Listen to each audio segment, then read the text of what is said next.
everybody, KC0VII, Tom. Got a little project today, camper, original steps. These are normally, you find on these older campers, they're narrower, they're kind of oddball to get on because the height going from here to the steps and down to the ground are not uniform like a normal, house steps. A lot of people are used to that. We did a look on the market. We saw a lot of these steps on new campers, and we started checking, like I said, the parts stores and all that. This was a solid step we purchased. They did not give it to us or anything like that. They don't even know we have it till now if they're watching. Right? There's a few other ones on the market. If you look at them, they're fairly similar. Some had better features, some had other features. It's just personal preference what you want. This one it looked more solid. We tried a couple out at an RV show that they had them on. It seemed easier for TLJ to get in and out, so that's why we kind of swung this one. Pretty much they all have the same requirements. You're going to measure the inside opening of the door, because this will actually fold up into the door. And from this point, somewhere around in here, each one's a little different down to the ground. That'll tell you how many steps you have. If I did this correctly, we're supposed to be using this 2-1, and we'll go from there. Okay, the first step in the instruction was measure, get this kind of inside in the center of the door, and make sure you're on level surface. We're not quite level here, but then you bring it down and make sure that it's flush. I mean, I may have to play with this a little more, but then we'll zip it. What I liked about it is down here, my strip light we got here, this is just some leftover. If you look at some earlier videos, this is some LED strip light we put on top, a little bit left. Put it here. It's really nice at night. It illuminates the steps, it illuminates the walk area, it doesn't draw a lot of bugs.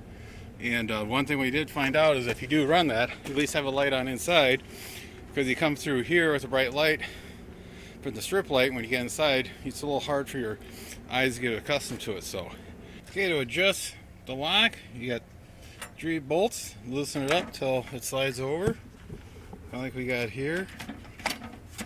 Kind of do one-handed again, but there we go.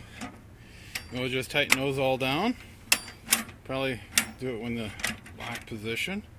Don't know if we did it when we first got her or the people who owned it before us, but the original steps have been damaged.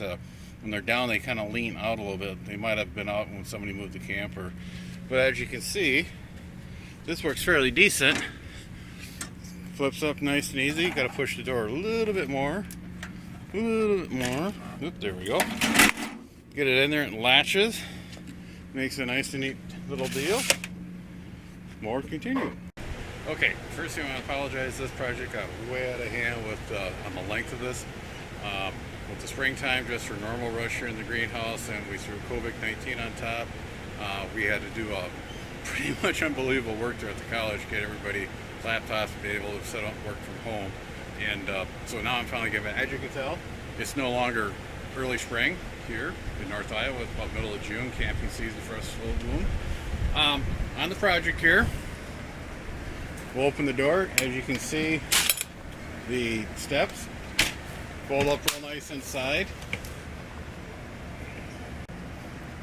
One thing you'll notice is on these older campers, it's like a door jamb or door stop that goes around. The new ones don't have this. We had to go up to Mom and Dad's, borrow Dad's grinder and cut it off. That was quite enjoyable, fun.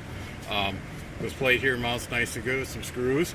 Another thing we found out on this older girl, is the spacing in the hinge. It wears.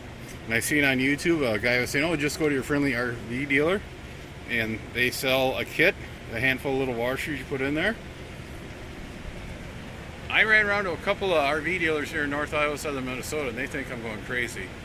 But I ended up going down to the hardware store and using some of the lock washer, brass lock washers, sizes 6, 8, and 10. Little combination of those in there. It brought the door up where it's supposed to be. It shuts and works great.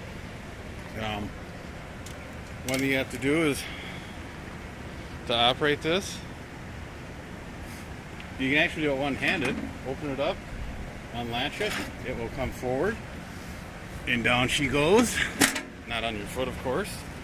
But as you can see, it's a nice set of steps to walk up on. And now the screen door clears it, shuts up. So it's a nice little project. It turned out really well. As you can see, when it's folded up, it sits in here pretty good. It doesn't rattle going on the road, like I said earlier. It's real nice, but like one thing we may do is attach some type of rope so we can lower it more from the inside. One thing I may do is on these arms that extend down by the legs, put some more holes in there so they're more telescopic, gives them more adjustment.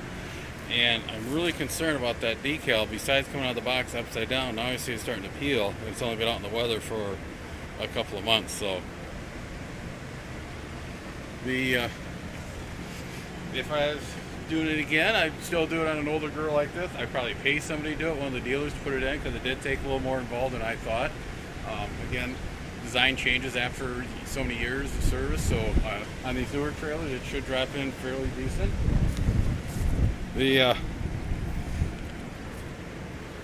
Something you might want to think about. Make it a little easier for you to get older like I am to get it in up. So 7-3 everybody. Be sure to tell your friends, neighbors, other hams.